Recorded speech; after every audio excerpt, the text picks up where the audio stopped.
Ya, bueno. Entonces hay que comentar este último articulillo del Federalista que, un poco, digo ya para ir terminando esta parte de los Estados Unidos, pues hablas precisamente sobre este departamento que le ponen aquí judicial, ¿no? Que sería como el poder judicial, cómo funciona este poder. Eh, digamos, en este equilibrio de poderes que los gringos quieren construir, ¿no? Eh, um, y entonces, bueno, en este artículo Hamilton, pues, quiere explicar un poco la necesidad de este poder judicial, ¿no? Eh, um, y bueno, aquí lo que nos dice es que quiere tratar al menos tres puntos, ¿no? El asunto de... permítanme que estén entrando más. Ah, ah, mm. Bueno, el asunto de cómo se van a nombrar estos jueces, cuál es el tiempo que deben durar y cómo pueden ser removidos. Y por otro lado, la distribución, digamos, de este mismo poder, de su autoridad, ¿no? Eh, um, aunque aquí dice este artículo que la forma en la que se eligen a los jueces es de la misma manera en que se eligen a todos los demás funcionarios de la Unión, no queda muy claro, ¿no? O sea, ¿a qué se refiere? O sea, porque ya hemos visto que distintos funcionarios se eligen de distinta manera, ¿no? No se elige igual el presidente, ni se elige igual los senadores, ni los representantes, ¿no? Pero bueno, lo que tenemos que saber, creo que es una cosa que ya saben, que al menos los jueces en los Estados Unidos son propuestos por los presidentes y tienen que ser ratificados por el Senado, ¿no? Por ejemplo, en el caso de la juez Barrett, um, fue propuesta por el presidente Trump y ya fue ratificada por el Senado, ¿no? Obviamente, pues en el Senado hay una mayoría republicana y pues no le costó trabajo a Donald Trump para que se la aprobara. Y bueno, esto se va a poner bueno porque va a ser una especie de apoyo en el caso de que Donald Trump no acepte los resultados si es que los resultados no le son favorables, ¿no? Entonces el poder judicial va a tener por ahí alguna cuestión que decir, o en su caso el propio, la propia Cámara de Representantes, si se diera hipotéticamente, por ejemplo, algún empate, quien decidiría pues sería la Cámara de Representantes, ¿no? Y bueno, a ver qué otras argucias trata de hacer ahí el buen Donald Trump. Eh, y bueno, con respecto a la duración en sus funciones, primero es importante que se observe que hay una buena conducta en ellos, ¿no? O sea, para que puedan ellos mantenerse en esta posición, ¿no? Eh,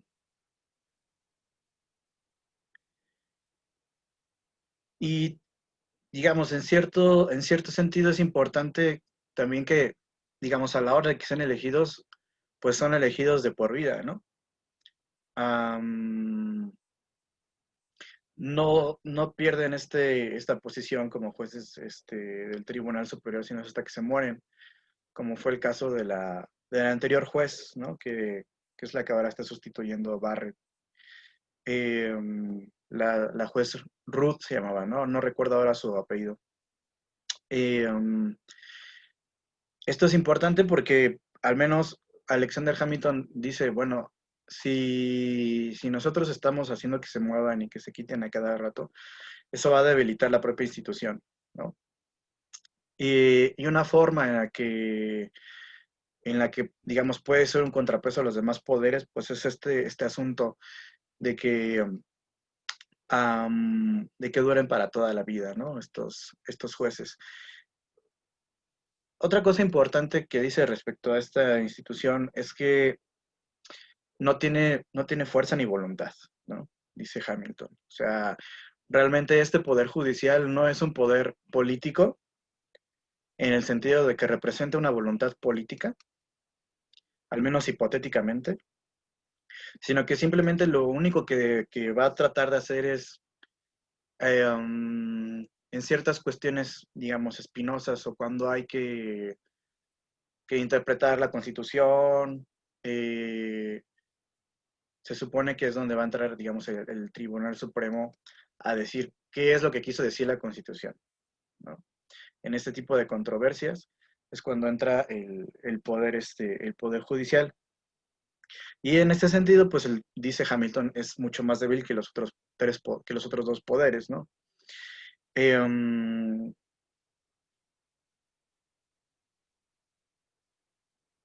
bueno, en este sentido, un poco lo que les comentaba acerca de la Constitución tiene que ver con que, digamos, el Poder Judicial está encargado de revisar aquellos actos que estén en algún punto o que puedan considerar que estén violando la propia Constitución, ¿no? O sea, el Tribunal Superior, por ejemplo, puede echar atrás ciertas leyes que hayan sido aprobadas por los estados, digamos, de manera particular, pero que, por ejemplo, por ahí salga el asunto de que es que no se sabe si es constitucional o no es constitucional, pues es el propio Poder Judicial el que va a revisar este asunto, ¿no? Um, espérenme tantito, porque algo pasó aquí.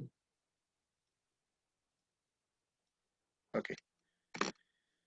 Um, entonces, digamos, eso es en realidad la propia naturaleza de esta institución, ¿no? Es decir, vigilar que esta ley fundamental no se viole, ¿no?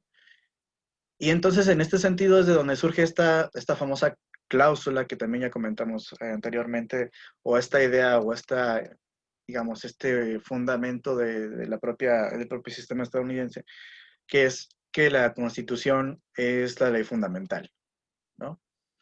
Y que está por todas las demás, por encima de todas las demás leyes, ¿no? Um, esto, sin embargo, no implica ninguna superioridad por parte del Poder Judicial sobre los demás poderes, ¿no? Y ni siquiera tampoco sobre el Poder Legislativo, ¿no? Eh, simplemente significa, dice Alexander Hamilton, que el pueblo está por encima de esos poderes, ¿no? O sea, poco lo que está tratando de decir es, este Poder Judicial está representando y está cuidando los intereses propios del pueblo, ¿no? Estadounidense. Um,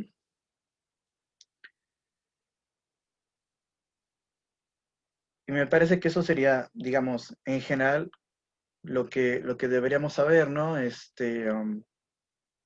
Sobre esto y un poco también que esta cuestión de que no sean removidos, sino hasta que fallezcan, o por una cuestión muy especial de una falta de conducta, de virtud y todo esto muy especial, pues es para garantizar también la independencia, ¿no? Propia de este poder, independencia del poder ejecutivo y también del poder legislativo, ¿no?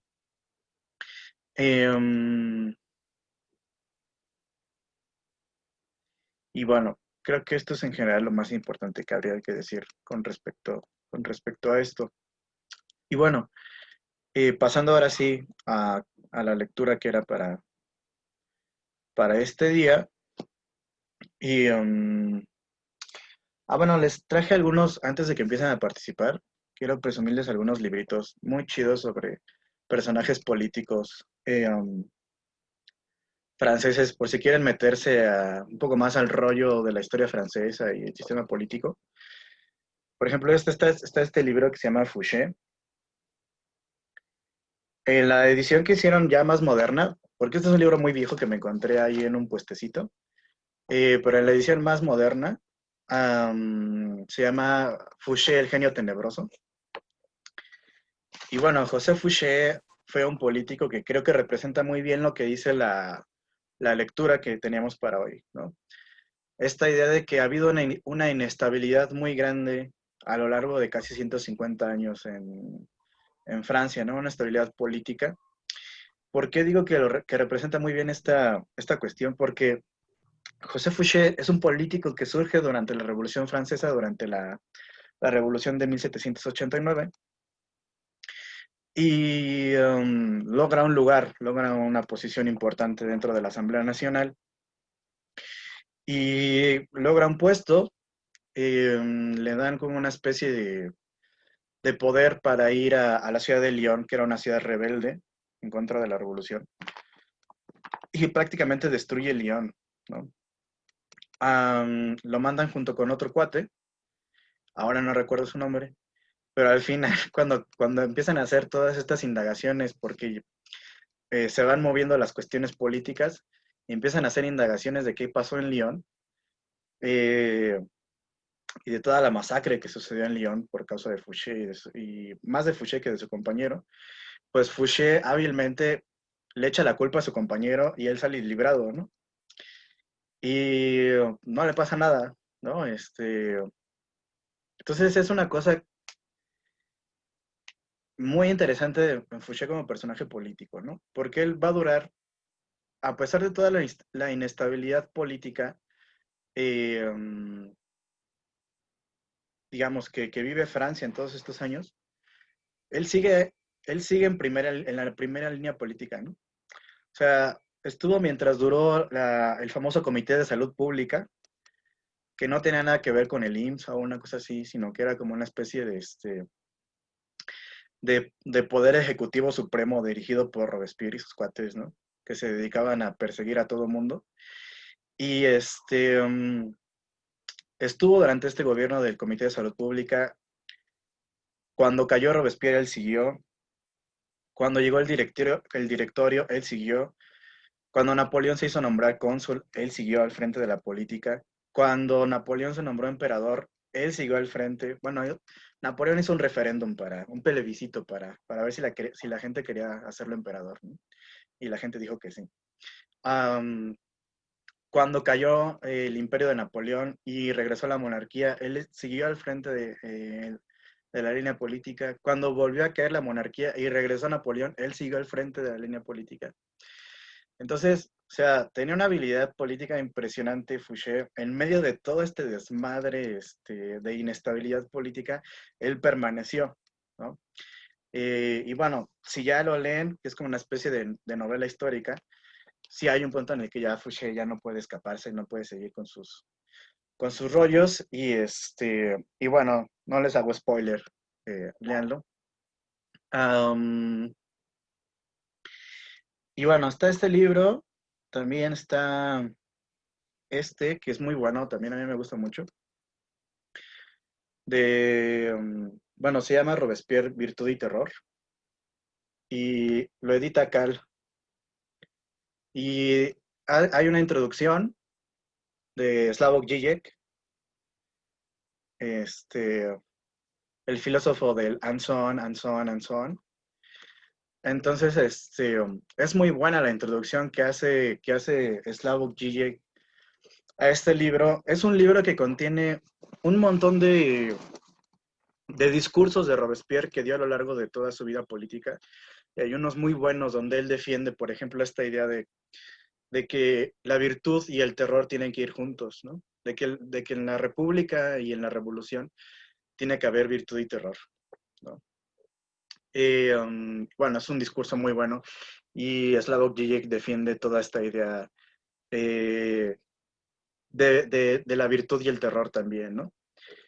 Pero bueno, no les digo cómo para que ustedes lo lean y ya si lo quieren descargar ya debe estar por ahí rondando en internet.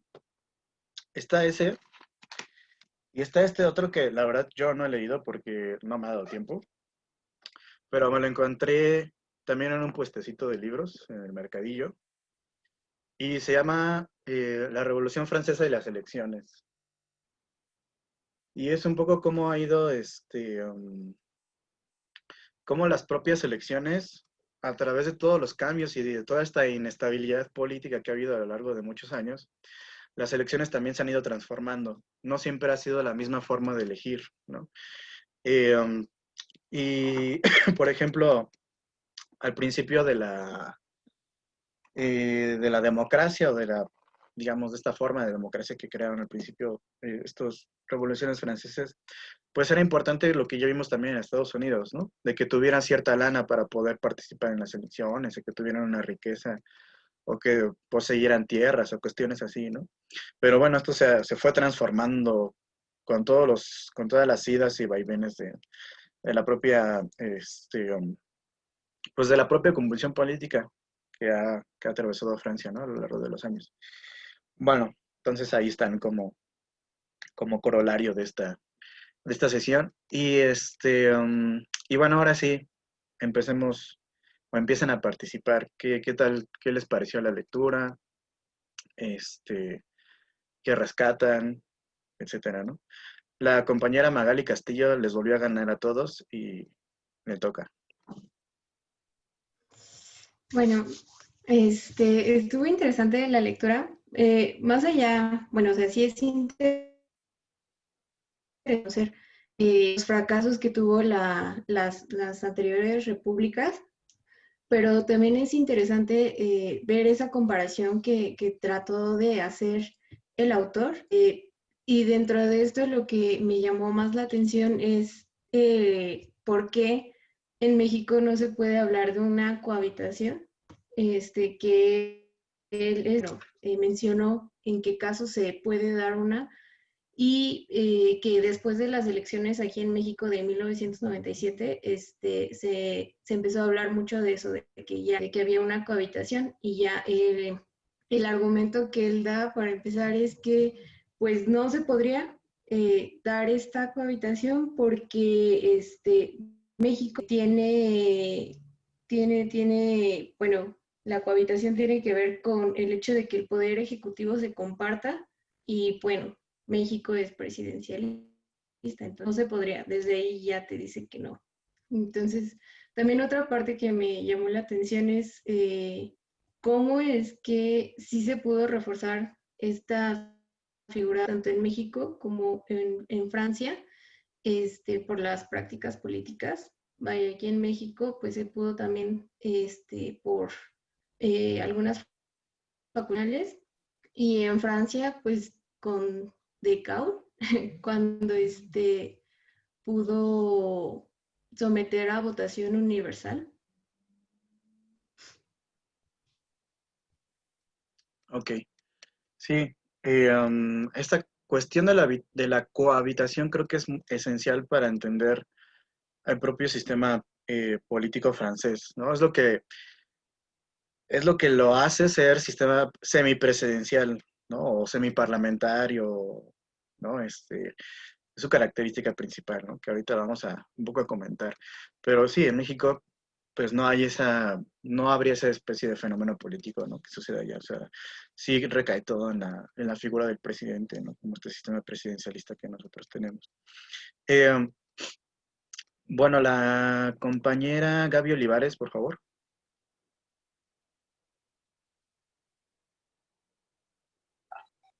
Bueno, pues a mí me gustó mucho la lectura porque más que nada, por se ve en teoría del Estado, lo que es un sistema político y lo que es un régimen político, ¿no? De que mientras que el sistema político es una forma de Estado, que puede ser republicano,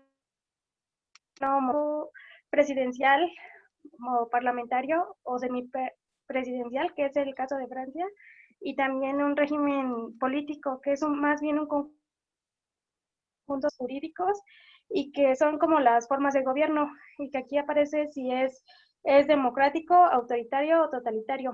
Y a mí siempre me ha causado como mucho, pues es presidencial, pero a la vez es autoritario. Entonces yo en esos entonces, hasta tercer semestre me confundía mucho porque decía, es presidencial, es como estas dos combinaciones o puede tener más combinaciones.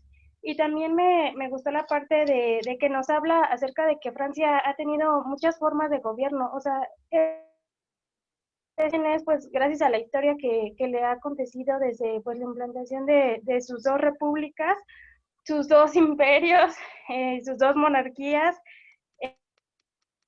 y cómo hace como toda esta cuestión histórica de todo lo que tuvo que pasar para tener un ordenamiento jurídico. ¿Cómo se llama? El primer ministro, sí es el primer ministro, el que comparta el poder junto con el presidente, pero ahora pues como que concluye que el presidente sigue teniendo gran peso, así como en México, ¿no? Porque dice que igual y la historia de Francia y de México no se parecen mucho. Lo que los hace similares es que el poder presidencial de ambos países sigue como muy arraigado hasta la fecha que nos comentaban. Y también eso de la cohabitación pues es pues muy interesante. Entonces pues ya, nada más. Gracias. Sí, esa cuestión de los tipos de gobierno, tipos de estado, tipos de regímenes, ¿no? Sí, puede ser como medio rollero.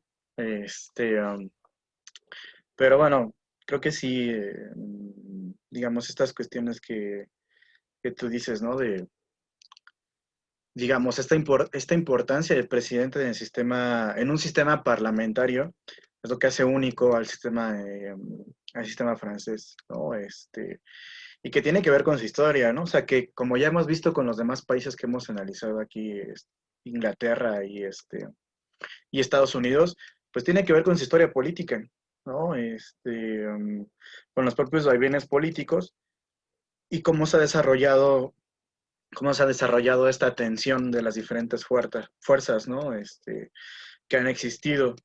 Un poco, a mí lo que me choca de la lectura es, es esta cuestión de, como decir, es que los franceses no se ponían de acuerdo con hacer un sistema político liberal y entonces por eso había como mucho desmadre, ¿no? Y tenían que poner un sistema político liberal, ¿no? O sea, forzosamente. Y es como naturalizando este tipo de sistemas, ¿no? Como que, pues es que es un instrumento, ¿no? O sea, diciéndolo así como que, y eso es lo que me choca de los liberales, perdón que saque aquí mi odio contra los liberales, que son como que piensan como que, que sus instituciones son neutrales y que nada más son instrumentos y todo este rollo, ¿no? Pero finalmente contienen valores y contienen principios que vienen de culturas muy particulares, ¿no? Y que vienen de una cultura occidental. Por eso no ha funcionado igual este sistema en otros lugares, ¿no? Que bueno, a los que ya ahondaremos cuando hablemos de todos los demás sistemas políticos. Pero, no sé, eso es lo que me molesta un poco de los liberales, ¿no? Que digan, no, es que estos instrumentos son para todos, ¿no? A cualquiera debería quererlos, ¿no? Pero bueno. Am, también estaba la compañera Diana, por favor.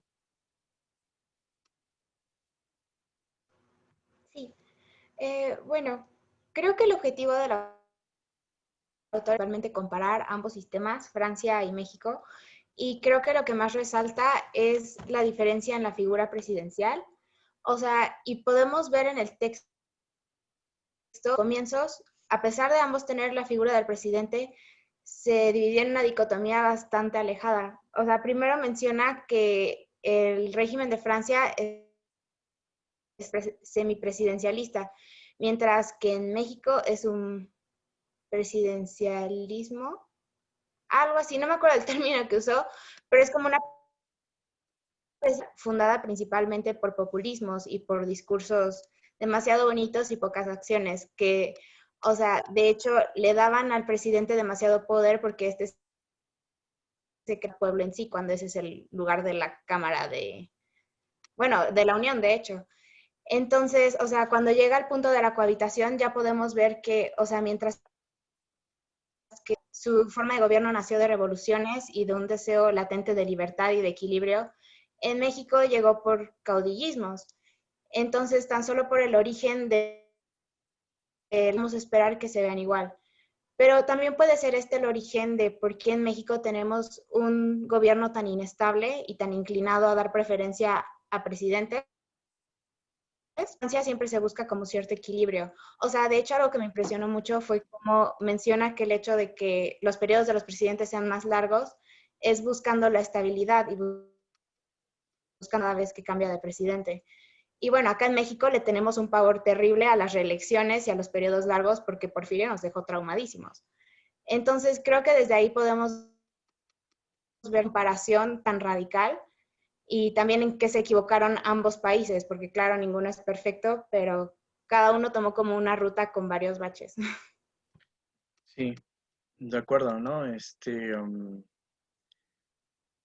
Como bien dices, ¿no? O sea, este tipo, el Porfirio Díaz, nos dejó traumados y la reelección es una cosa muy lejana en nuestro país en ese sentido, ¿no? Al menos así lo parece hasta ahorita, ¿no? Quién sabe cómo vaya a ser después, ¿no? Pero un poco es lo contrario en Francia, ¿no? O sea, tienen esta idea de que hay que reforzar el poder presidencial, porque el poder a través de la asamblea, de las puras asambleas, pues era un desmadre, ¿no? Aunque también hay que recordar que se les da mucho, mucho poder a las asambleas en Francia, porque tienen miedo a este tipo de personajes tipo Napoleón o su sobrino Napoleón III, ¿no? Que les gusta hacer golpes de Estado, ¿no? Y todo este rollo, y les gusta convertirse en emperadores.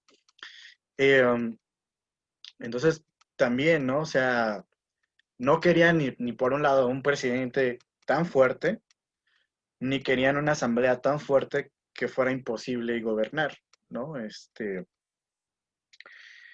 Y sí incluso se han acuñado términos políticos, ¿no? Como bonapartismo a partir de esta idea de, digamos, de este personaje Napoleón Bonaparte que a partir de su popularidad con la gente, con el pueblo y también la de su sobrino, ¿no? Se encumbra, ¿no? Primero Napoleón siendo cónsul y luego haciendo un plebiscito para elegirse como emperador y su sobrino igual, ¿no? O sea, fue elegido como el primer presidente de la Tercera República y luego dio un golpe de Estado, ¿no? Y, el famoso 18 Brumario de Luis Bonaparte. ¿Alguna vez han leído ese libro de Marx que se llama El 18 Brumario de Luis Bonaparte? Es muy bueno, si lo quieren leer. Es un análisis de la cuestión política precisamente durante esta época en la que Luis Bonaparte da este golpe de Estado. Y es cuando hace esta burla, ¿no? Eh, de Luis Bonaparte diciendo algo así como Luis se quiere parecer a Napoleón, se quiere parecer a su tío, y no es más que un chiste, ¿no?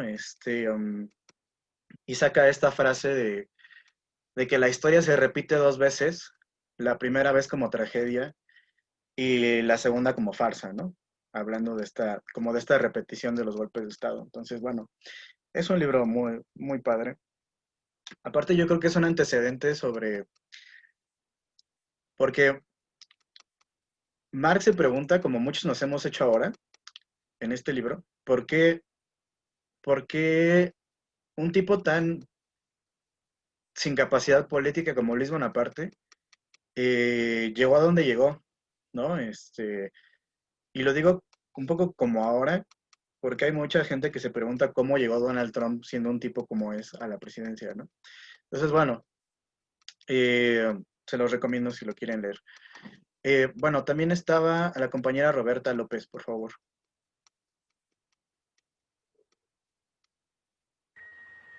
Sí, yo quería mencionar algo un poquito parecido a lo que habían mencionado en un inicio. Me gusta cómo da esta diferencia entre sistema político y régimen político, porque, bueno, creo que es igual un término que puede llegarse a confundir en algún momento si uno lo que significa cada uno. Otra parte que me llamó la atención, sobre todo del principio de la lectura, es como menciona que a partir de la Revolución Francesa empieza este periodo de inestabilidad no solamente del sistema político, sino del régimen político. Y cómo a partir de ahí todos los que empiezan a tener fallan, o sea, tanto la Tercera República como la Cuarta República, que empiezan como pues no como tal solucionan como los problemas que tienen. Y entonces, ay, ya me trabé un poquito, pero No te preocupes. lo que quiero mencionar aquí, que es muy importante, es cómo esta división tan marcada entre lo que es la derecha y la izquierda, y en la lectura el autor lo pone como el término en francés, la droite et à gauche, esta división que tiene hace que justo no funcione bien como tal los gobiernos posteriores a la Revolución Francesa. Sí, la cuestión de la derecha y de la izquierda, ¿no? Que es, o sea, que parece irreconciliable hasta cierto punto, ¿no? Al menos en Francia, durante mucho tiempo, no hay posibilidad de reconciliación entre estas dos formas de ver la política y de ver las instituciones sociales, ¿no? Sobre todo porque uno, o sea, por la historia, ¿no? O sea, acuérdense cuando la Revolución Francesa y se hace la primera Asamblea Nacional, que de ahí es de donde surgen estos términos de derecha e izquierda, ¿no? Que los más conservadores se sientan a la derecha en la Asamblea y los más radicales que quieren la República se sientan a la izquierda, ¿no? O sea, ellos son los que acuñan estos términos y que finalmente, pues no es por casualidad, ¿no? O sea, sí hay una diferencia importante porque ellos entienden que las instituciones, la forma en la que, y es lo que dice la lectura, ¿no? La forma en la que se constituyen las propias instituciones políticas tiene que ver también con cuestiones sociales, ¿no? O sea, ninguna institución política es neutral. Y es lo que yo digo y es lo que yo le peleo a los liberales, ¿no? Pero bueno, un poco es lo que ellos pensaban, ¿no? Si nosotros decidimos poner estas instituciones en vez de estas, estamos prefiriendo a lo mejor la monarquía o estamos prefiriendo la república, etcétera, ¿no? Y no había como un término medio. Entonces sí creo muchos problemas políticos para construir el propio Estado-Nación francés, para terminar de construirlo, ¿no? Como sistema político también. Y no fue el único país, ¿no? Que se vio envuelto en este tipo de problemas. Por ejemplo, si se meten a estudiar la historia española, um, cuando Napoleón invade España y pone a su cuate, a José Napoleón, bueno, su hermano, perdón, José Napoleón, lo pone de rey de España, y los españoles se levantan en armas para hacer su propia independencia, mientras acá también nos andábamos armando en armas para independizarnos de ellos. Pues desde ahí, desde ese momento España está como en una especie de inestabilidad impresionante política que no se resuelve hasta que se muere Franco en 1970 y algo. Entonces, estas divisiones como tan importantes, digamos, de las diferentes visiones entre izquierda y derecha, no son solamente particulares de Francia, ¿no? Sino de otros países que también estaban como a su alrededor. Bueno, la compañera Pamela Benítez también, por favor. Sí, bueno, a mí me resaltar algo que dijo hace poquito sobre la izquierda y la derecha, que siempre va a ser una pelea eterna. Me llamó mucho la atención de la lectura, donde en el hecho de la cohabitación, pues finalmente demuestra que dentro del régimen francés no hay un único modelo que funcione como tal. No es como tal su sistema, porque pues el ejecutivo funciona de distinta forma conforme las situaciones del momento. Me parece importante que al ser un gobierno en donde hay pues dos personas a la cabeza del poder y además donde cada uno de sus órganos tiene una función, pues es necesaria una coordinación como tal y tal vez eso pueda representar un riesgo para su sistema, que ahí se mueve una erosión dentro de él porque refleja que las dificultades que se pueden producir porque en cuanto no existan concordancias entre las mayorías que hay, tanto en el presidencio, puede, por las orientaciones políticas opuestas que puede haber, pues entonces no es tan efectivo los contrapesos cuando llega a un punto en conjunto, como lo puede ser en el caso de México, que bueno, aunque es diferente, se muestra que no hubo un contrapeso, por ejemplo, con la mayoría que hay en las cámaras, eh, y siendo un presidente del partido de Morena, no hay ahí al principio cuando ganó Andrés Manuel, no hay, pues, sí, un contrapeso que pueda ser efectivo, que no sea poder de un solo hombre. Sí, y esta sí es una cuestión que se repite creo que en general en muchos de los sistemas políticos, ¿no? O sea, la cuestión de que existan partidos, como también lo vimos en Estados Unidos, lo que hace es concentrar el poder en algún partido, ¿no? Que puede ser el partido de un solo hombre, o el partido de una ideología particular, o el partido, etcétera, ¿no?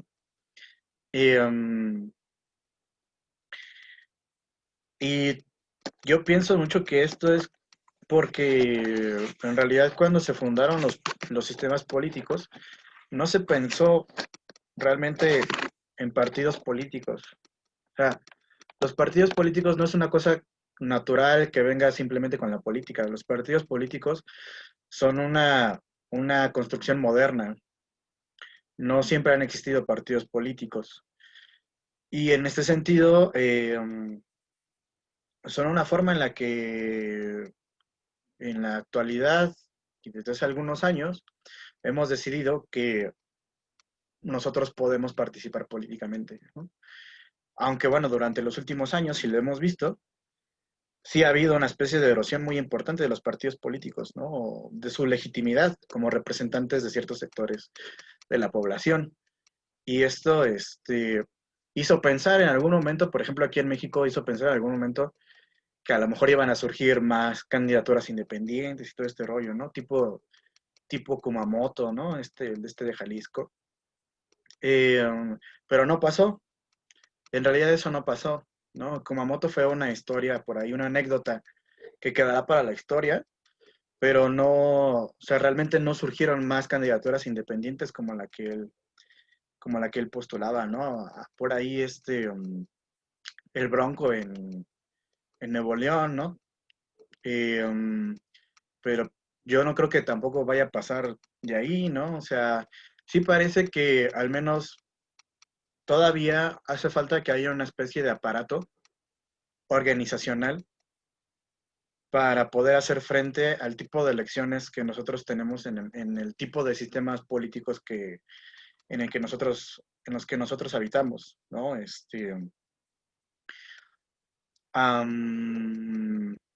Por ejemplo, ver el desmadre de Morena en Hidalgo, ¿no? Eh,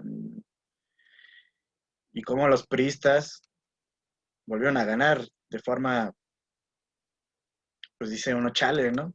¿Por qué? Y se pone triste uno, pero pues es que Morena también no se ha sabido organizar, ¿no? O sea, si alguno de ustedes tiene amigos que trabajan en Morena, seguramente les habrán contado, ¿no? Que Morena es un desmadre, en el sentido de que no hay una organización como tal, todo va surgiendo en el camino, eh, y además traen a chapulines, ¿no? Como no tienen gente, se traen a gente del PRI o se traen a gente del PAN o de otros partidos para rellenar esos espacios en donde ellos no tienen gente, ¿no? Entonces, parece ser que todavía la organización política es una cuestión imprescindible para hacer política en los sistemas políticos en los que vivimos, ¿no? Bueno, también el compañero Diego Darío, por favor. Sí, maestro, buenas tardes. Buenas tardes. Con lo que me quedo de la lectura son dos cosas.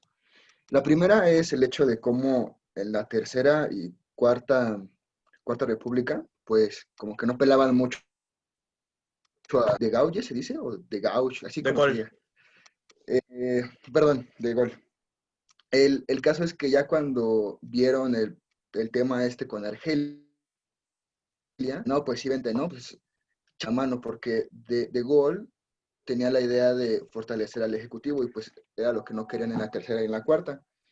Entonces ya pudo como implementar este sistema ya mejor, más estable, pero al principio pues nada más le habían dado como 6 meses, creo que dice en la lectura que maneja, ¿no? De ciertas funciones y pues para que sacara a Francia de la bronca. Y la otra cosa con la que me quedo es el hecho de, pues, de distinguir los conceptos. Son tan parecidos, por ejemplo, en este caso, sistema y régimen. Bueno, yo en lo personal hay veces que pues, los uso por hábito o por cotidianidad, pero no sé bien cuáles son las características de cada uno. Entonces, pues me parece importante el hecho de que se definan bien qué elementos y qué no entra en cada definición. Cohabitación, que decían que aquí en México no estaba como que tan bien usada y pues que la usaban de todas formas. Yo sería eso lo que quiero resaltar, maestro. Gracias. Muchas gracias. Sí, y lo importante de no trasladar términos que no se nos acomodan, ¿no? Un poco lo que ya discutimos cuando hablamos de la construcción de conceptos y todo esto, ¿no? En las anteriores lecturas, ¿no? Que no podemos tampoco permitirnos que haya conceptos tan flexibles que los apliquemos para cualquier cosa, ¿no? Y un poco lo que la lectura nos deja en claro es que el concepto de cohabitación pues no nos funciona a nosotros los mexicanos, ¿no? Para explicar la política. Muchas gracias. También el compañero Diego Alejandro, por favor. Ok, bueno, yo siguiendo el hilo que tenía mi compañero, pues me centro en la parte de la Tercera República igual, ¿no? Menciona pues el periodo de duración, pues casi fueron 70 años, como a 1940 más o menos. Algo que me pareció muy interesante es la cantidad, en este caso, de gabinetes que refleja. Habla de 94 gabinetes, pero pues la duración de ellos era muy poco. O sea, como señala, creo que ¿ves? Entre 7 y 8 meses. Y de esos 94 que hubo, al parecer 8 duraron a lo mucho 2 años. Fue algo que me pareció algo curioso, digo, la duración, que hubo muchos problemas. Y pues que menciona, ¿no? Que la misma Tercera República pues no resistió presiones como lo señalaba a finales de los 20. Embarcando un poco, señala que México en este caso tuvo, bueno, que Francia ejerció una notable influencia sobre México. Y digo, pues por imaginarme un poco de la influencia que tuvo, algo, ¿no? Que era un políglota y incluso mencionan que él, basado en mucho de los acuerdos que tuvo con la independencia, pues se basaba en Voltaire. Creo que fue uno como de los se podría decir que libros que consultó él. Eso es como que lo relaciono un poco. Y digo, y centrándolo a la misma cuestión de México, ¿no? De lo que hablo ahorita con la Tercera República, porque México pues también ha habido, ahora sí que ha habido de chile, mole y pozole, ¿no? Porque hemos pasado por en este caso, si lo podemos mencionar, no definitivamente dictaduras. Tenemos a Porfirio Díaz, pero podemos retornar un poco también a Juárez. O sea, Juárez iba encaminado a ser un dictador, pero solo porque murió fue que no lo logró. Entonces, también centrando un poco a este tema, pues sí, la cuestión de las reelecciones, ¿no? Que nos asustan mucho en México, pero nos asustan cosas indispensables. Una, porque creo que nosotros le damos mucho peso al presidente y creo que en algún momento nosotros llegamos a ver el típico factor esperanza. Recuerdo muy bien en el sistema político mexicano que lo mencionábamos, ese factor esperanza en el cual pues ya acaba un presidente y llegas con la ilusión de que otro va a gobernar y va a traer nuevas cosas y todo gran cambio, ¿no? Y puedo decir que esto fue lo que pasó con López Obrador, que mucha gente votó por él, pues por ese mismo factor de esperanza, esa ilusión que tenían hacia un cambio. Y creo que al parecer fue lo mismo que llegó a pasar en Francia, la Revolución Francesa, ¿no? Que era su idea de la libertad, igualdad, fraternidad, eran cosas que luchaban ahora en el México actual, pues como usted menciona en el caso de Morena, ¿no? Creo que ha habido una falta de credibilidad en este caso de los partidos políticos porque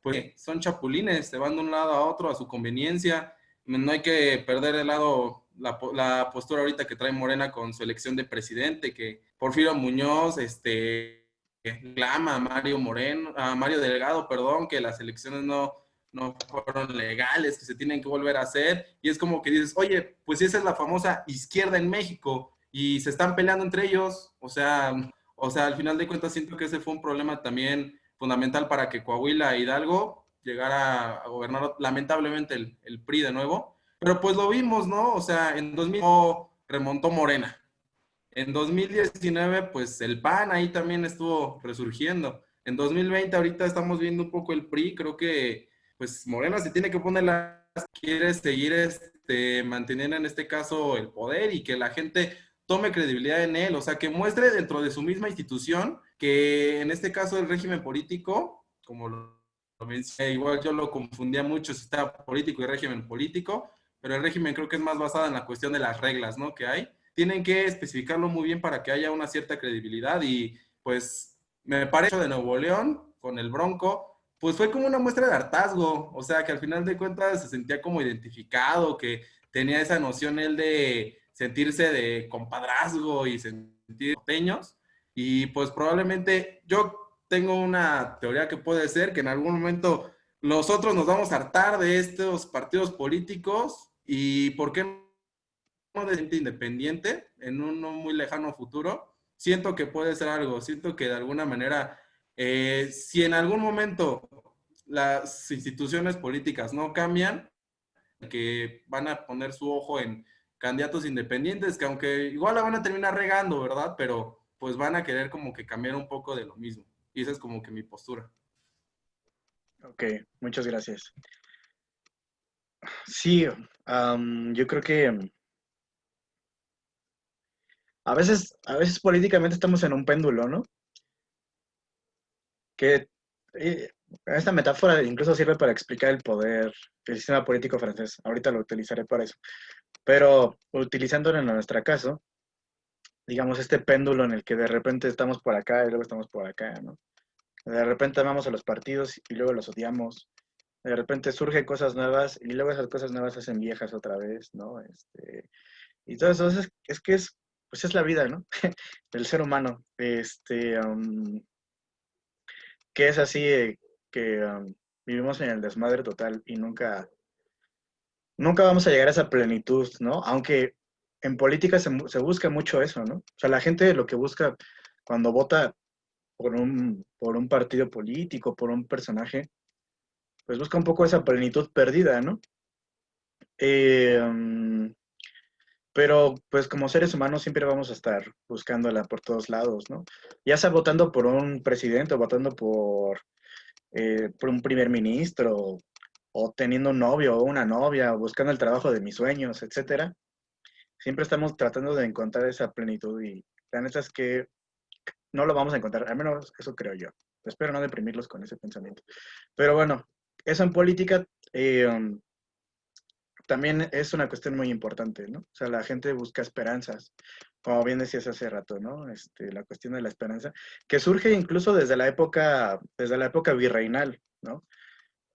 Que de repente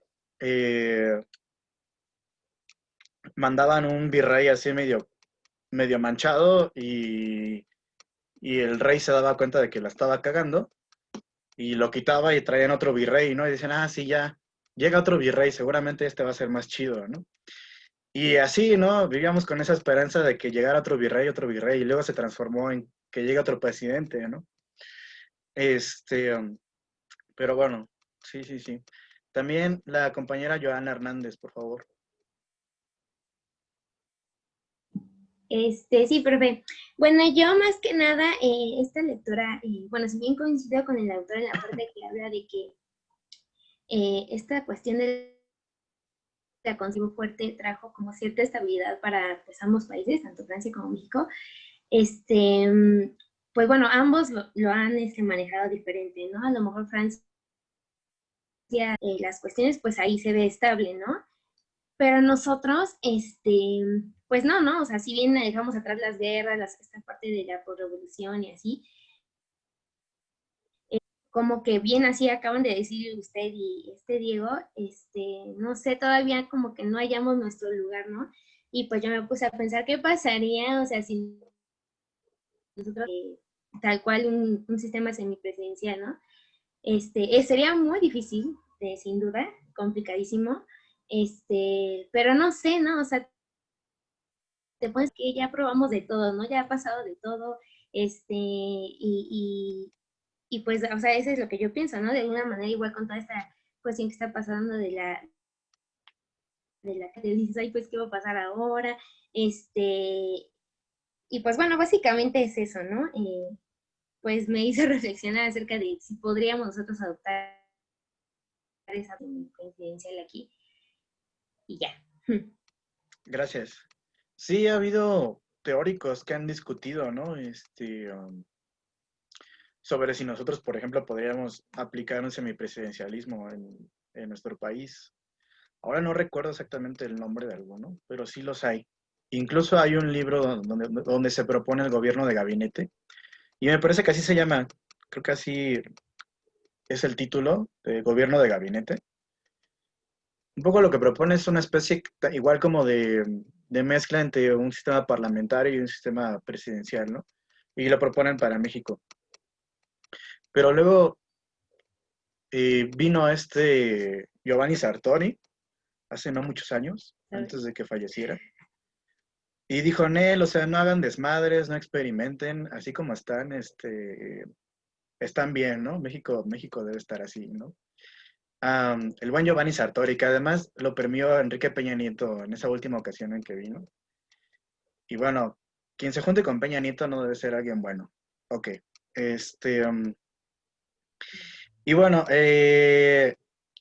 sí es una cuestión que se ha discutido. Yo no sé si sea aplicable. Quizás sí, ¿no? A lo mejor no habría que ser tan conservadores como el buen Giovanni Sartori. Y habría que poder probar otras cosas, ¿no? Finalmente, como lo hemos estado viendo pues en todos estos textos sobre cómo se han constituido los propios sistemas políticos, pues se constituyeron a partir mucho de la prueba y el error, ¿no? A partir de la experimentación y a partir de ir viendo qué funciona más, qué funciona menos, ¿no? A lo mejor los gringos son los que más han tenido éxito con su propio sistema político, digamos, en términos de tiempo son los que más han durado, pero pues recuerden que también, o sea, ellos tuvieron una confederación que no funcionó y que por eso tuvieron que aplicar otra cosa, ¿no? Entonces, pues yo creo que es indudable que hay que probar, ¿no? A veces es que este tipo de politólogos o de pensadores, cientistas sociales, que a veces son como muy, muy conservadores, de no, o sea, la estabilidad, ¿no?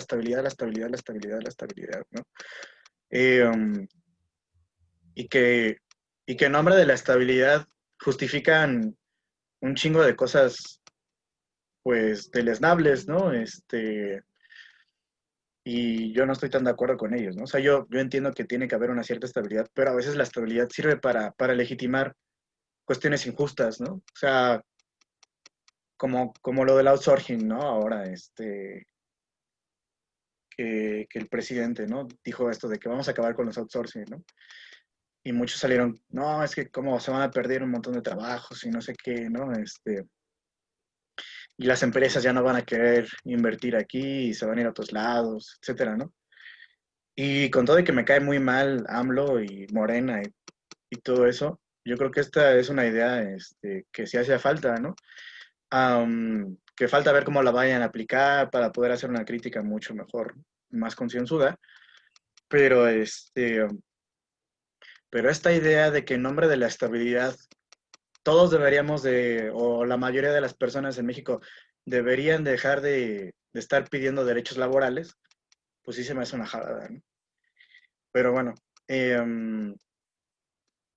también quería participar el compañero Fernando Martínez. Sí, bueno, de la lectura primero quiero rescatar que creo que fue un buen análisis en primera porque, bueno, yo de toda mi historia que ya hacía, por así decirlo, en las clases de historia, pues nunca me habían explicado en sí en qué consistían estas repúblicas francesas y yo me las imaginaba totalmente diferentes. Y sobre todo me gustó al final como esta comparación entre México y Francia. Yo difiero mucho con el autor, no creo, bueno, sé que menciona que Francia ha mucho que ver en la historia política de México. También creo que hay muchas diferencias entre Francia y México. Por ejemplo, menciona que el ejecutivo en ambos fue, pues, algo muy importante, política inestable. Sí fue en ese caso, pero fue algo muy diferente, porque como lo escriben ahí en el texto, en Francia hubo, creo que 94 con México, pues no hubo tantos presidentes y en México se tenía la figura del hiperpresidencialismo. Yo no diría que existe igual en Francia, porque pues no es en sí un sistema presidencial per se, pero sí existe la exacerbación de la figura presidencial. Y sobre todo, algo que también se asemeja mucho es la cuestión en Francia. Esta era como una de las preocupaciones, en que el legislativo no se detuviera, pero que tampoco el ejecutivo no estuviera de adorno. Y creo que vivir fue algo muy, muy obvio en la presidencia de Fox. Y por último, con lo que me quedo fue sobre la crisis de los tratos, sobre todo porque menciona que tanto la Cuarta y la Tercera República había mucho, como mis compañeros ya la mencionaron, mucho problema entre los de la izquierda y la derecha. Hoy, en las elecciones 2017 en Francia, Macron fue electo, pues no ganó con un porcentaje muy alto. Y de hecho, las personas no votaron por partidos de izquierda ni derecha en un porcentaje igual muy alto. Hubo como una ruptura en este bipartidismo de izquierda y derecha. Y cuando en México es totalmente diferente, porque pues en estas elecciones se inclinó la mayoría de la izquierda, pero pues da como, son unas diferencias que ponen muy de lado las diferencias en el espacio en México. Sí, ahorita que mencionaste a Macron, me acordé de todo este desmadre que hay ahorita con la cuestión musulmana, ¿no? Y que sí es como muy o sea, que está duro, ¿no? O sea, porque Macron lo que dijo, me parece, al menos que eso fue lo que leí, no sé si fue fake news, eh, um, que, o sea, sí se fue con todo contra el Islam, ¿no? Como echando la culpa al Islam de este tipo de cuestiones, ¿no? Y a mí eso se me hace muy tonto, o sea, Macron siendo un tipo que tiene doctorados y no sé qué tanto rollo y que se cree nuevo Napoleón y no sé qué rollo, que la cague de esa manera, porque lo que está haciendo es criminalizar a los musulmanes. Y obviamente que hay un montón de musulmanes en Francia. ¿Y qué espera? O sea, ¿cómo espera que reaccionen, no?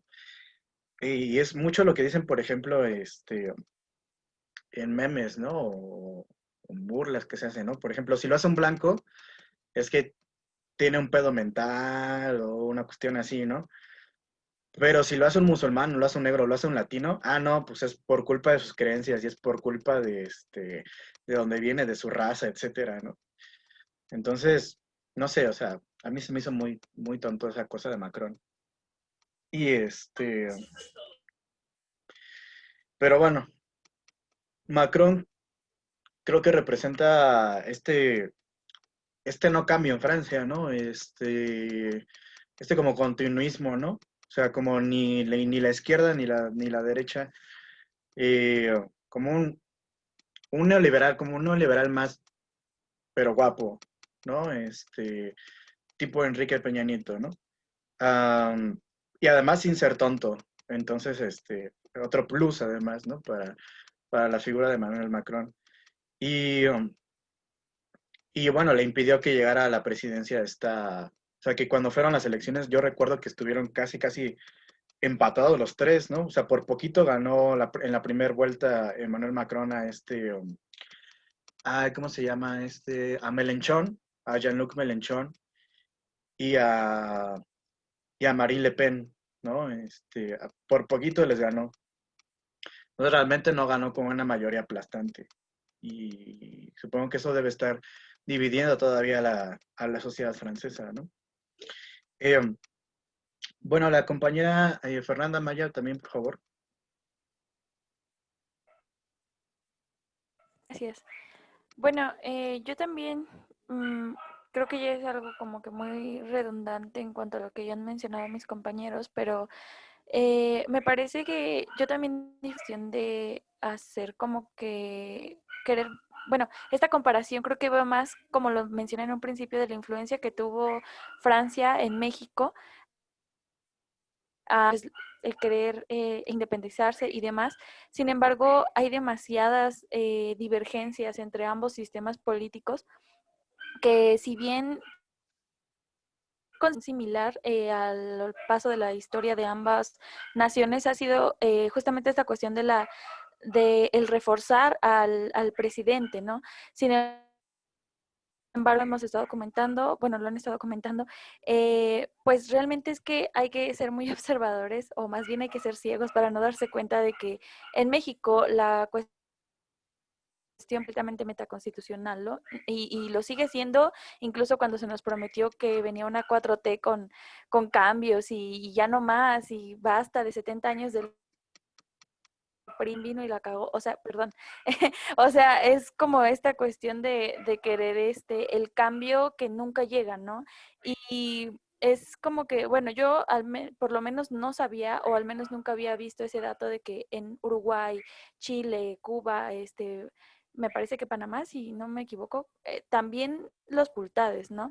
Sin embargo, en México siento que sí se la vuela porque son facultades de los tres poderes. Entonces, esta cuestión de los pesos es muy poco visible, ¿no? Queda muy, muy nubosa.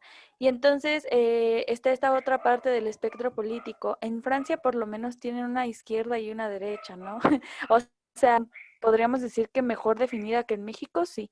En México se ha utilizado la izquierda, por ejemplo, el PRI, pues estuvo, como lo mencionaba hace un rato usted, en un péndulo que iba a la izquierda, y ya como ya no nos convenía, bueno, vamos a la derecha, y entonces ha sido así siempre. Incluso el gobierno de Andrés Manuel se ha pintado, pero yo no le veo nada de la izquierda. Bueno, claro que tiene ciertos matices, ¿verdad? Pero es esto, es a lo que me refiero. En México el espectro siempre ha estado como que entre el centro, y luego se va para allá, luego se va para acá, y era algo que veíamos en el semestre pasado, ¿no? En sistemas políticos, en sistema político mexicano, que realmente esto no se puede, porque tibia es justamente el resultado, somos el resultado de eso.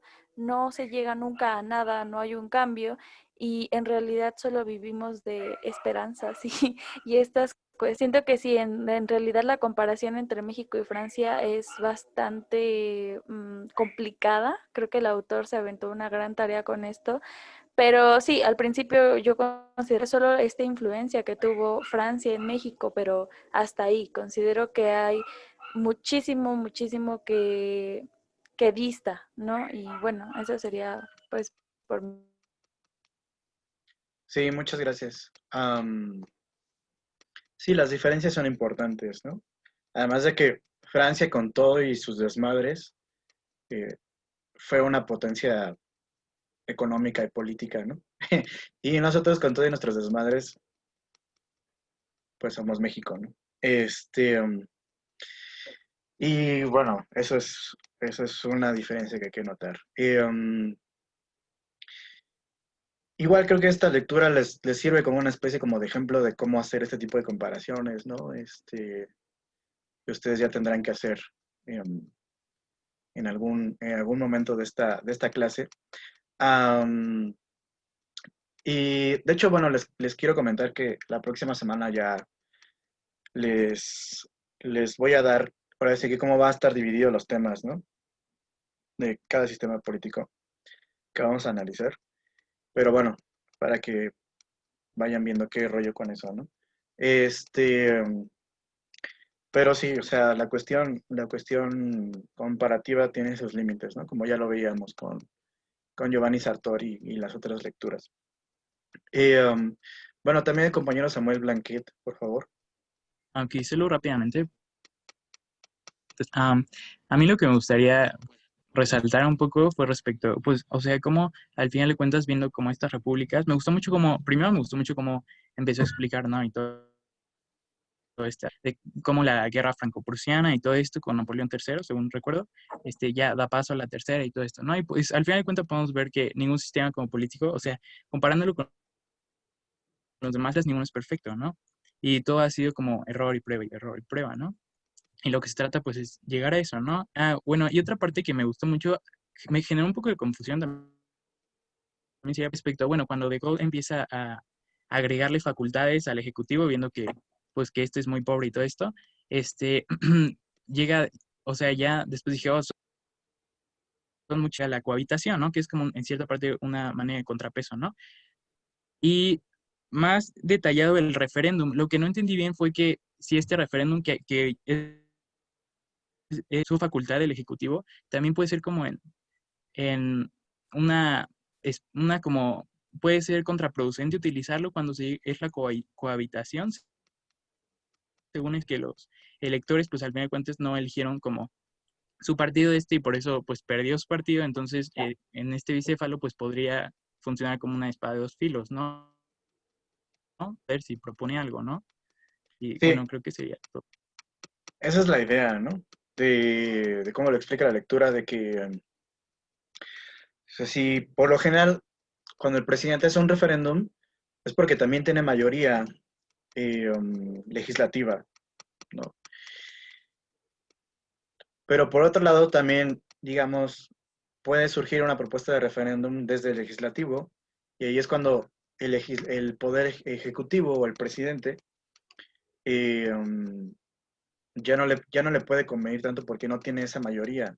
Entonces lo que puede hacer es posicionarse en contra de ese referéndum, ¿no? Aquí lo importante es acordarse de que el poder popular está reflejado en dos instancias, en el presidente, pero también en la Asamblea Nacional. Mm, y como dos representantes de la, digamos, de la opinión popular, o de la elección popular más bien, ah, puede haber un enfrentamiento ahí importante, ¿no? Pero precisamente es este acomodo del propio sistema político francés el que impide que por un lado uno predomine en ciertos momentos o que el otro predomine en otros momentos, ¿no? Y,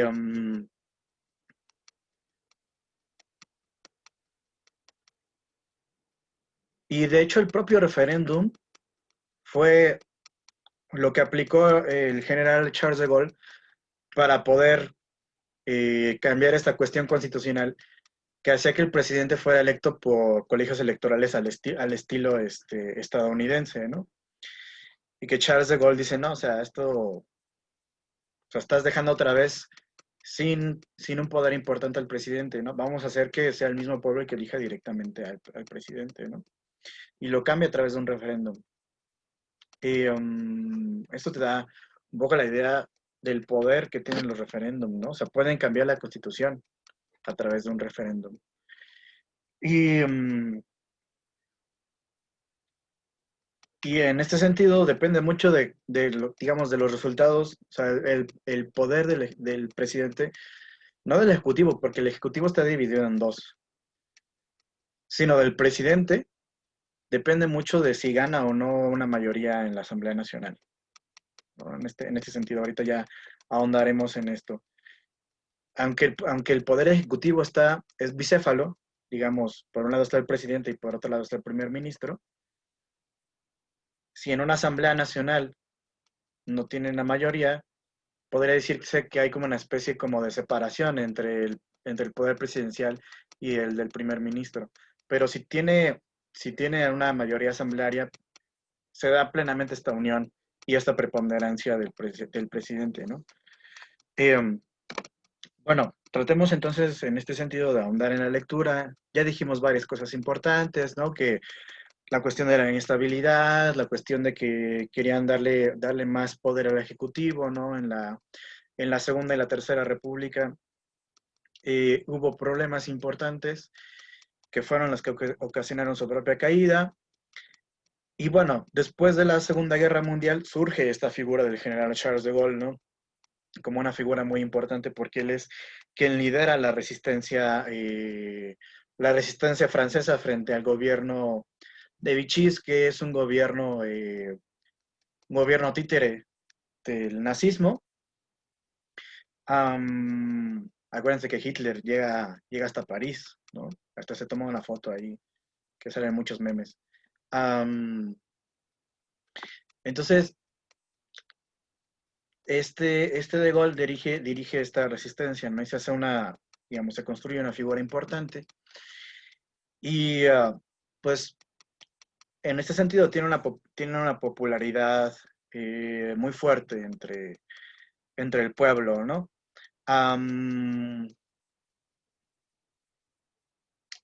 Y se funda la Cuarta República, ¿no? Después de esta liberación francesa de la ocupación nazi. Aunque esta Cuarta República sigue sin resolver el asunto o los asuntos más importantes, ¿no? Que tiene que ver con la cuestión del propio poder presidencial, ¿no? Y esto se ve cuando surge la crisis en Argelia, que es esta búsqueda de independencia de los propios argelinos, que no puede ser controlada y no puede ser, digamos, gestionada por el gobierno de la Cuarta República, ¿no?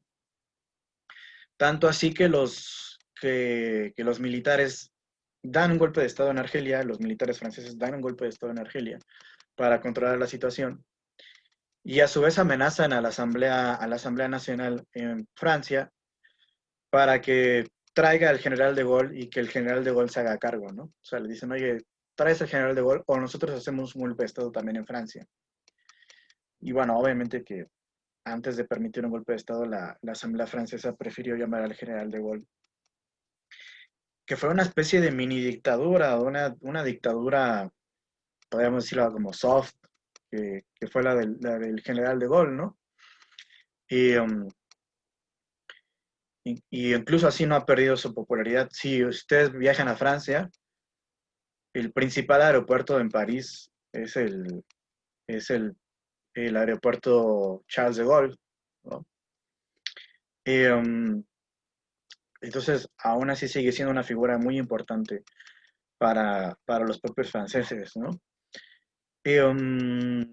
No como, por ejemplo, la figura de Robespierre, que sí es una figura muy denostada por parte de los franceses, ¿no? No hay ni una sola calle en Francia que se llame Maximilien Robespierre, lo cual me parece muy triste, pero bueno, cosas de la historia.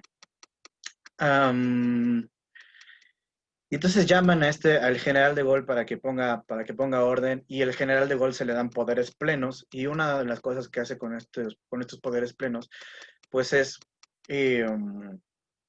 hacer una especie de constituyente que diera lugar a una nueva constitución para la República Francesa, ¿no?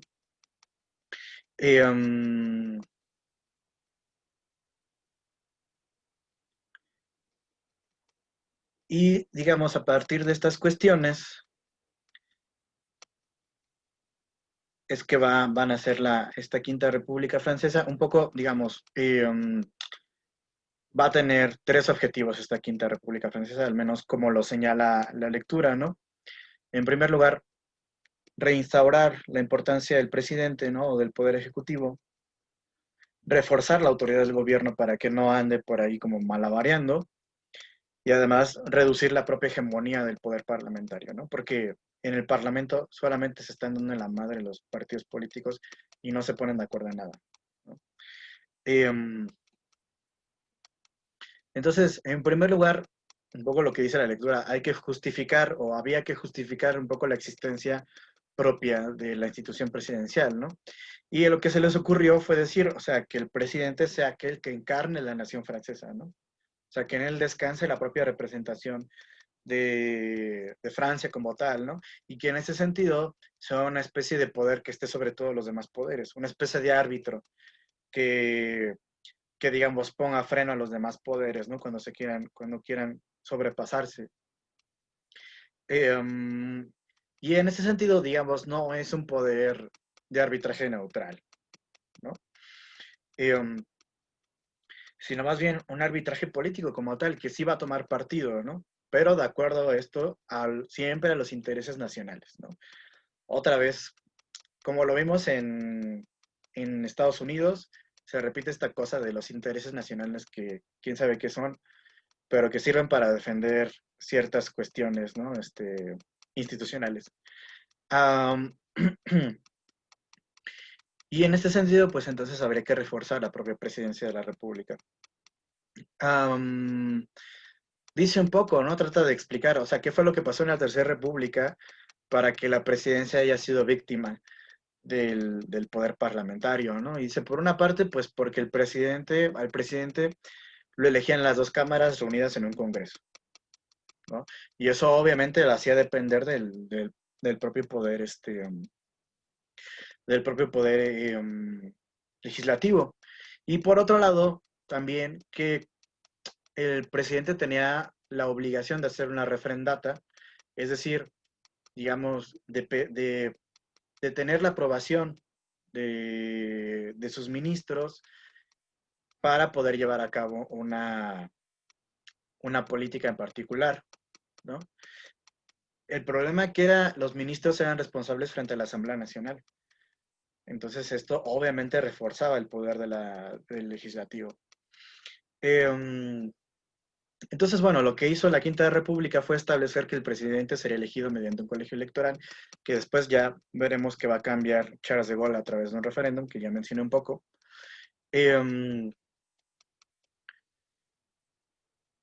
Y bueno, digamos, además, la cuestión del refrendo se suaviza en esta nueva constitución, en la que, digamos, el presidente sí iba a seguir siendo obligado a solicitar la firma de los ministros responsables para poder ejecutar ciertas políticas.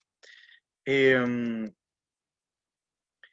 estos momentos de excepción, sí podría, digamos, él llevar a cabo sin esta necesidad del refrendo ciertas políticas, ¿no? O sea, cuando, por ejemplo, que la nación se viera en peligro, o también en cuestiones de política exterior, eso sí eran facultades inalienables del propio presidente, ¿no?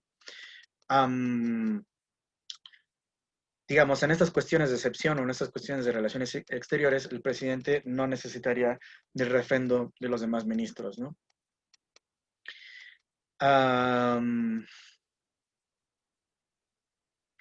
Y un poco se va a poner a analizar, ¿no? O sea, cómo esta misma constitución nueva, que es la de la Quinta República, va a refrendar algunos poderes que ya eran otorgados por parte de las otras repúblicas anteriormente, ¿no?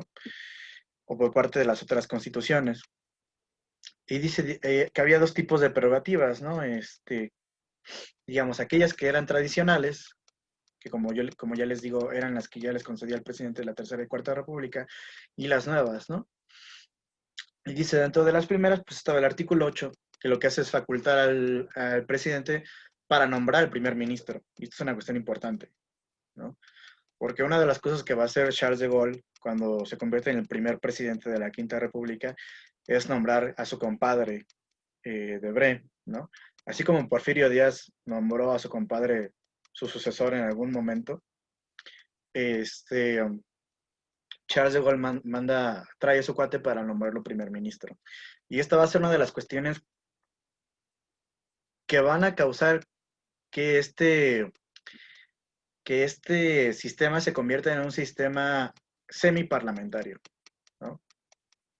O sea, un poco para que lo entiendan, ellos no dijeron, vamos a hacer un sistema parlamentario, sistema semiparlamentario, sino que le salió así de chiripa, por las cuestiones políticas y por todo el rollo que llevó a cabo Charles de Gaulle, se convirtió en un sistema que después muchos llamarían sistema semiparlamentario, pero lo que ellos pensaban hacer era un sistema parlamentario como tal, ¿no? Entonces, bueno, por otro lado, otras de las atribuciones tradicionales que ya existían era que el presidente presidía el Consejo de Ministros, que es donde se reúnen todos los ministros con todas estas carteras, ya sea ministro de Interior, ministro de Exterior, el ministro de Educación, etcétera, ¿no? Esto en el artículo 9, y por otro lado en el artículo 13 se le da esta facultad al presidente para que firme ordenanzas y decretos que hayan sido deliberados también en este Consejo de Ministros, ¿no? Además de que él hace los nombramientos de los, digamos, que tienen que ver con los empleos militares y con los civiles de la administración, ¿no? Además de que el presidente es jefe de las Fuerzas Armadas, preside los consejos que tienen que ver con las Fuerzas Armadas y preside los comités de defensa. Aunque en el artículo 21 se supone que el primer ministro es el responsable de la defensa nacional, ¿no? Aquí ya estamos viendo esta especie de ambigüedad que existe en la propia Constitución francesa, que no deja tan claro cuáles son los límites entre el presidente y el primer ministro, que es lo que permite que sea un sistema semiparlamentario, ¿no? Luego, por otro lado, con las cuestiones que tienen que ver con el Parlamento, en el artículo 10 se supone que el presidente tiene la capacidad de promulgar leyes que le hayan sido enviadas por el propio Parlamento. Tiene 15 días para hacerlo. Incluso, digamos, dentro de este periodo, puede pedir al Parlamento una nueva deliberación de ley, ¿no? Para que se vuelva a discutir, a lo mejor toda la ley o nada más ciertos artículos de esa ley. Y además es que esta nueva deliberación parlamentaria no puede denegarse, ¿no? O sea, la Asamblea Nacional tiene que discutirlo sí o sí. Por otro lado, respecto al Consejo Superior de la Magistratura, que es más o menos, digamos, el poder judicial en Francia, el presidente, digamos, es garante, se supone, de esta autoridad judicial, de la independencia de esta autoridad judicial, además de que este Consejo Superior es presidido por el propio presidente de la República y va a designar a 9 de sus 10 miembros, ¿no? Y esta es una cuestión muy importante. Por otro lado, el presidente también tiene el poder del indulto, ¿no? En cuanto a las nuevas atribuciones que se le dan en esta nueva Quinta República, pues ahora, una de las cuestiones más importantes es que ahora el presidente tiene el derecho de disolución de la propia asamblea, ¿no? Es decir, de llamar nuevamente a elecciones. También tiene el derecho de recurrir al referéndum, el derecho de dirigir mensajes a los diputados, el derecho de nombrar al menos 3 miembros del Consejo Constitucional. El Consejo Constitucional es una especie de tribunal superior sin todos los poderes del tribunal superior, por ejemplo, estadounidense. Porque el estadounidense tiene inferencias en muchas otras cuestiones que no nada más son las constitucionales.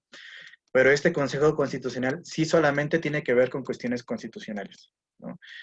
Si ciertas leyes violan la Constitución o están en contra de la Constitución, de eso se encarga este Consejo Constitucional, ¿no?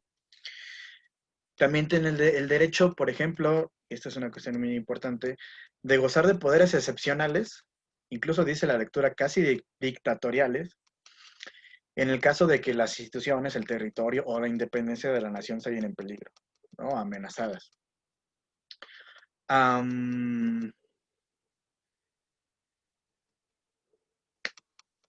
Y por otro lado, digamos, todas estas atribuciones no requieren ningún aval, o sea, ningún permiso, él ya las tiene, sin necesidad de pedirle permiso a ninguna de a la Asamblea Nacional o al Senado, ¿no?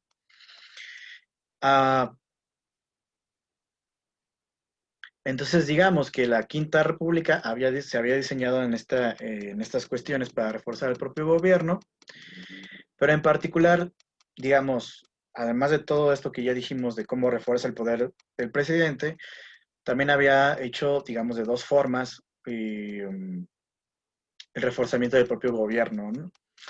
En primer lugar, digamos, daba una mayor autoridad al primer ministro frente a su gabinete, y por otro lado restringía los vínculos de los ministros con el Parlamento, ¿no? O sea, ya no es que el primer ministro dependiera de su gabinete para poder aprobar ciertas cuestiones y que a su vez el gabinete dependiera de la Asamblea o del Parlamento para poder ser ministros. Esto, digamos, esto se va a restringir, ¿no? Para que ya no tenga tanta fuerza el Parlamento, ¿no? El primer ministro además va a dirigir la acción del gobierno, va a ser una especie de administrador público nacional, ¿no?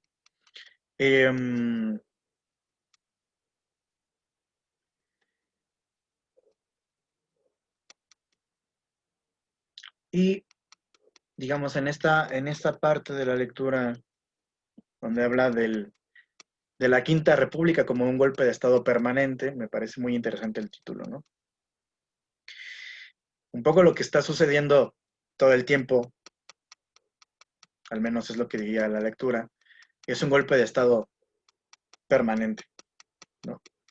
Un golpe de Estado permanente por parte del presidente, que se supone que no debería tener ciertas atribuciones, pero las tiene, en tanto que es él el que decide quién es el primer ministro, ¿no?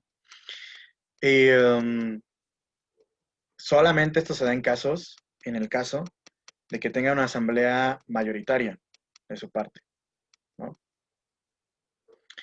Tampoco lo que sucedió sin querer, pues Charles de Gaulle, el primer presidente de la Quinta República, gana una mayoría en la Asamblea Nacional.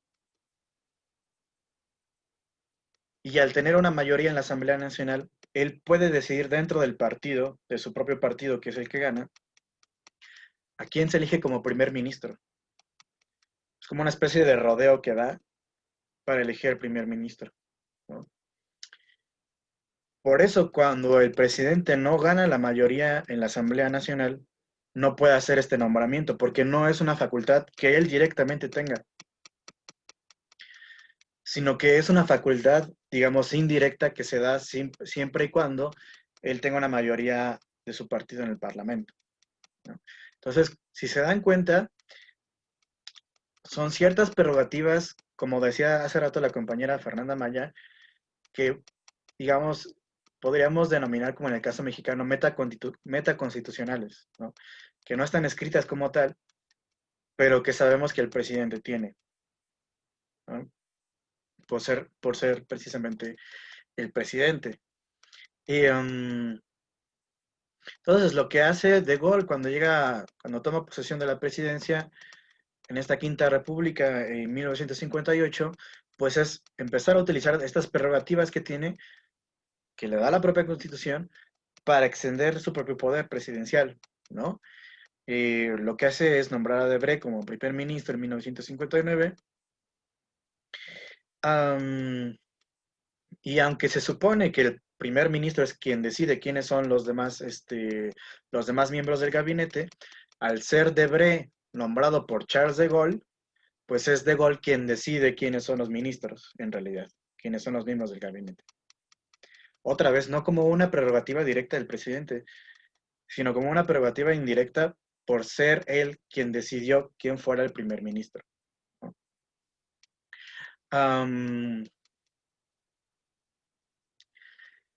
Entonces, digamos, además, digamos, de esta forma, el presidente, pues no nada más utilizaba este poder para nombrar a quien él creyera, pues que le convenía más en el puesto de primer ministro, sino que además utilizaba su poder de facto, no escrito, como líder mayoritario del partido, ¿no? Como lo que ya estaba mencionando hace rato.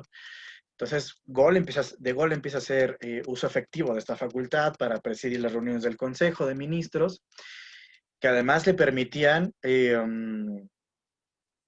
tomar decisiones en cuanto a ciertas políticas, ¿no? O sea que incluso lo que hacía era como dejar de lado la figura del primer ministro y que el primer ministro simplemente fuera como un mero administrador. Porque él al presidir el Consejo de Ministros, él decidía el orden del día también. Es decir, qué es lo que se discutía dentro del Consejo de Ministros, ¿no? Ah, bueno, en el Consejo de Ministros tenemos este orden del día. Y vamos a discutir esto. Y entraban los temas que él quería y los temas que él no quería no entraban. Y el primer ministro simplemente se quedaba de adorno, ¿no? Simplemente como un ejecutador de las políticas que el presidente decidía, ¿no? Y en realidad, digamos, el poder que solo estaba reservado para el presidente en un sentido constitucional, solamente era lo que tenía que ver con política exterior y con la defensa. Pero bueno, a partir de todas estas, ¿cómo llamarlo? Todos estos manejos que tuvo De Gaulle, pues es que surgen estas otras prerrogativas que no están realmente escritas constitucionalmente, pero que existen de facto para el presidente, ¿no? Y además de Gaulle, otra cosa que hace es reformar la propia elección presidencial, como ya decíamos hace rato, que quita este colegio electoral y ahora la elección del presidente tiene que ser por sufragio universal, ¿no? Es decir, todos los franceses tienen derecho a elegir al presidente, ¿no? Es decir, que ahora la presidencia tenía un apoyo popular permanente, ¿no? Y lo igualaba al propio poder de la Asamblea, porque antes se pensaba que solo la Asamblea tenía este poder popular como poder elegido directamente por el pueblo, y ahora ya también lo iba a tener el presidente, ¿no? Entonces, digamos, a partir de esta reforma de 1962 se refuerza todavía más la presidencia, y menciona la lectura que es precisamente por esta cuestión de esta reforma de 1962 que podremos decir que nace el sistema político francés contemporáneo tal y como lo conocemos ahora, ¿no? Entonces, digamos, el poder en Francia funciona como un péndulo, como ya decía hace rato, ¿no? El sistema político funciona como un péndulo. Si se da el caso de que el presidente, además de ser electo popularmente por una mayoría, también gana una mayoría en la Asamblea Electoral, en la Asamblea Nacional, perdón, podemos decir que hay una especie de, que el péndulo se va más hacia una especie de presidencialismo, entre comillas, ¿no? Pero si se da el caso de que el presidente no tiene una mayoría en la Asamblea Nacional, el péndulo se mueve y podríamos decir que funciona más como un sistema parlamentario, ¿no? Entonces depende de las circunstancias políticas que el sistema político francés sea más parlamentario o sea más presidencialista, ¿no? Aquí ya cuando veamos con Sartori en la próxima lectura, él va a discutir un poco si es un sistema semipresidencial o si es un sistema semiparlamentario, cómo le debamos llamar a este sistema, ¿no? Pero bueno, ya lo veremos con Sartori.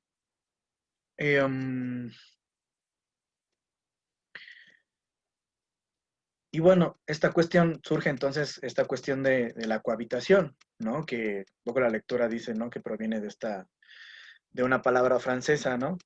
Que no pronunciaré porque no sé pronunciar el francés, entonces no me arriesgaré a decirlo mal. Pero que si alguien sabe francés, lo puede pronunciar, ¿no?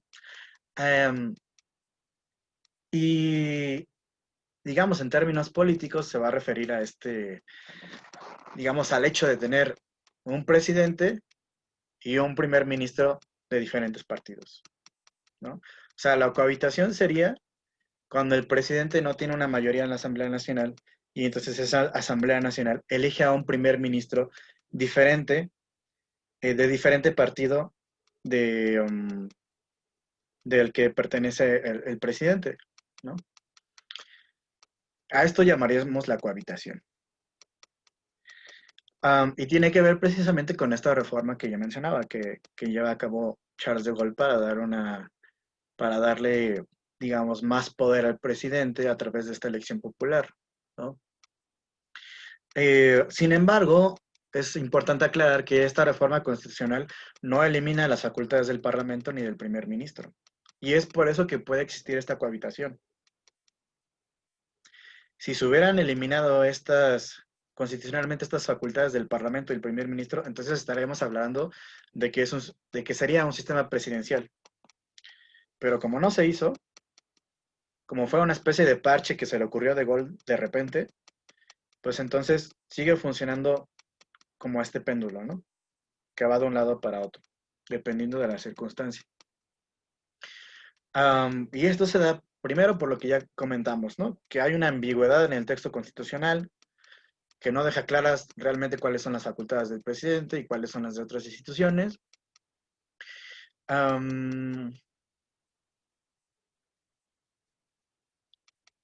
Y por otro lado, digamos, esta cohabitación se va a ver en esta capacidad, digamos, de la Quinta República, de ser también, en su momento, un sistema parlamentario, ¿no? En el que el poder legislativo tiene una preponderancia y en el que el presidente va a tener que amoldarse a lo que el poder parlamentario decida, ¿no?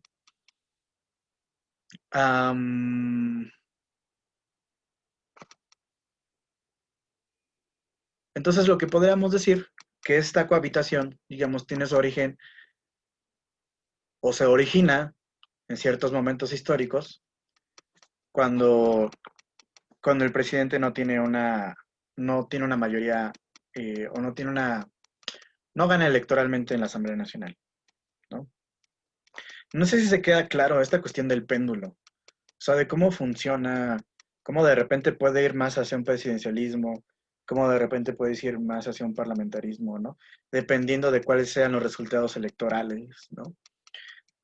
Por ejemplo, Emmanuel Macron tiene los plenos poderes del presidente en el sentido de que ahora Emmanuel Macron sí tiene una asamblea mayoritaria en su favor, ¿no?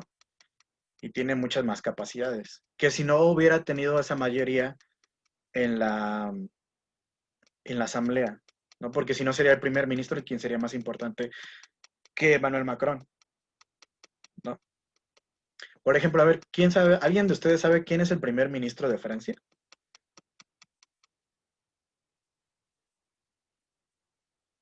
¿No?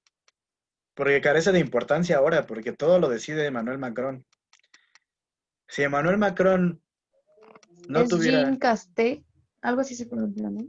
Ah, perdón. No, tú dime, porque yo no sé cómo se pronuncia. Jean Casté, no sé. ¿Alguien por aquí que sepa pronunciar bien francés? Bueno. No. Entonces, pues no sabemos o no lo conocemos en general, porque no importa, porque es un administrador simplemente frente a la figura de Emmanuel Macron y ya. Pero si Emmanuel Macron no hubiera ganado una mayoría en la Asamblea Nacional, entonces quien no importaría sería Emmanuel Macron y quien importaría sería el primer ministro. Entonces, si se dan cuenta, todo depende de la coyuntura política y de la coyuntura electoral. Si el sistema parlamentario va a ser, semiparlamentario de Francia va a ser más presidencial o va a ser más parlamentario, ¿no? Y eso es lo interesante, parece que es una constitución viva, ¿no? Incluso lo dice la lectura. O sea, que es una constitución que se va moldando a las circunstancias y que le sirve perfectamente a Francia porque era precisamente por esta cuestión de que las constituciones eran tan rígidas y solamente le daban un poder mayoritario al presidente o un poder mayoritario a la asamblea, que no funcionaba este rollo, ¿no? Entonces ellos, al tener una constitución más o menos flexible, que dependiendo de las circunstancias le iba a dar más poder a uno u otro, que puede mantenerse, ¿no? Es una especie de estabilidad en la tensión, si podemos decirlo de alguna manera. Pues bueno, eso es lo interesante de este sistema francés. Bueno, no sé si alguien quiera hacer algún comentario. No sé si la compañera Sewell Mo, que tiene la mano levantada, quiere decir algo. Lo tenía desde hace como 1 hora, profe. Perdóname. No, no importa.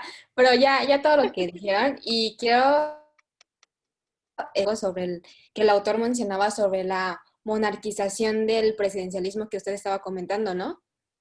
En donde el presidente podía escoger como a su sucesor. En comparación a México, uno de los grandes sucesos que lo podemos comparar en ese aspecto con Francia es el poder que tuvo el PRI durante más de 70 años. Usaba su método como el dedazo, ¿no? En donde el presidente era el que escogía como sucesor, ¿no? Y todo el tiempo el poder nada más lo tenía. Sí, esa es la cuestión que nos hace muy especiales, especiales en un sentido feo, ¿no? Que tuvimos digamos, un sistema de partido único, de partido hegemónico, ¿no? Durante mucho tiempo, y que en realidad era del partido y del presidente de donde salía la propia sucesión presidencial, ¿no? O sea, incluso vinieron gente a estudiarnos, ¿no? De fuera, o sea, ¿cómo le hacen los mexicanos para ser tan estables, ¿no? Y para tener solo un solo partido y que no haya desmadres, ¿no? Y nos vinieron a estudiar, ¿no?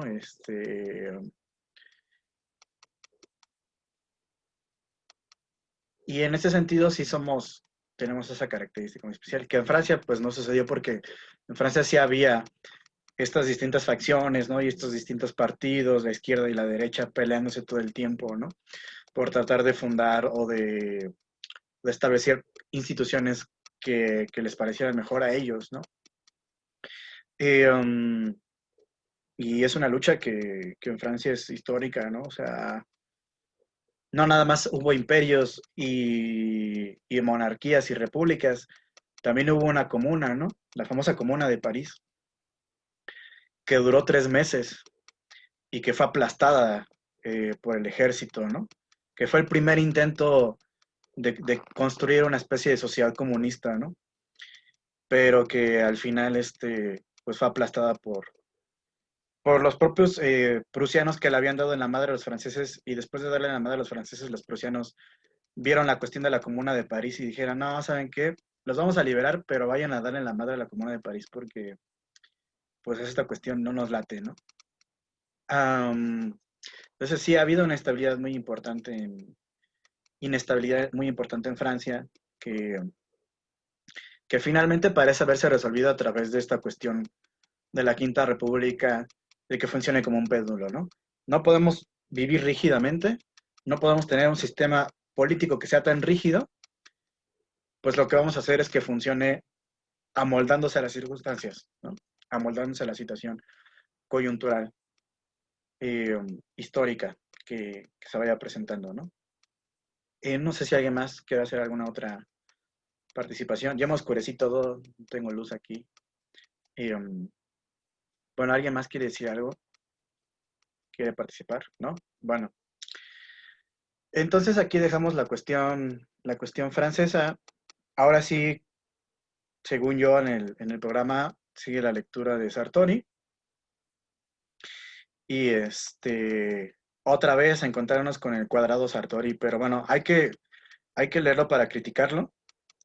Y creo que esta lectura, de hecho, nos va a servir mucho para hacerle una crítica, porque después ya vamos a empezar con las cuestiones del postliberalismo, de los movimientos sociales y las cuestiones del postliberalismo, ¿no? Para ver pues, que hay un mundo más allá del liberalismo y que esto no es todo lo que hay, ¿no? Entonces, bueno, le dejamos hasta ahí y nos vemos el próximo martes, ¿vale? Cuídense mucho. Hasta luego, profe. Les mando un abrazo, les Bye, mando profe. besos, todo eso para que nos vayamos tranquilos. Cuídense. Bye, profe. Gracias, profe. Bye. Gracias, bye. profe. Gracias, profe. Hasta luego. Hasta luego.